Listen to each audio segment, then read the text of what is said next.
Cats I polish দিয়ে half flower art যে এতটা সুন্দর দেখতে হয় না ক্রিয়েট করলে জানতেই পারতাম না।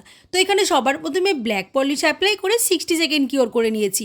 এরপরে একটা সরু ফ্ল্যাট তুলি ব্রাশের সাহায্যে ক্যাটস আই পলিশটা নিয়ে ঠিক এইভাবে একটা ফ্লাওয়ার প্যাটালস ক্রিয়েট করে ম্যাগনেট দিয়ে সেট করে 10 সেকেন্ড করে কিওর করে নিয়েছি।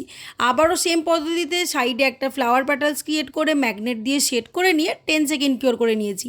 প্রত্যেকটা ফ্লাওয়ার প্যাটালস এভাবে ক্রিয়েট করে নিয়েছি। দেন অপোজিট সাইডেও ঠিক সেম পদ্ধতিতে একটা একটা করে ফ্লাওয়ার প্যাটালস ক্রিয়েট করে নিয়েছি, ম্যাগনেট দিয়ে সেট করে 10 সেকেন্ড করে কিওর করে নিয়েছি। এরপর একটা ডট ব্রাশের সাহায্যে হোয়াইট পলিশ দিয়ে ফ্লাওয়ারের মিডিলে এরকম ছোট্ট করে ডট ক্রিয়েট করে নিয়েছি, আর গ্যাপ জায়গাগুলোতে ছোট ছোট করে অনেকগুলো ডট ক্রিয়েট করে 10 সেকেন্ড কিওর করে নিয়েছি। সব শেষে টপ কোট অ্যাপ্লাই করে পুরো আর্টটাকে 60 সেকেন্ড কিওর করে নিয়েছি। ব্যাস, আমার আর্ট কমপ্লিট। কি বন্ধুরা, বললাম না আজকের আর্টটা ক্রিয়েট না করলে জানতেই পারতাম না যে ক্যাটস আই পলিশ দিয়ে এরকম একটা সুন্দর ফ্লাওয়ার আর্ট ক্রিয়েট করা যায়।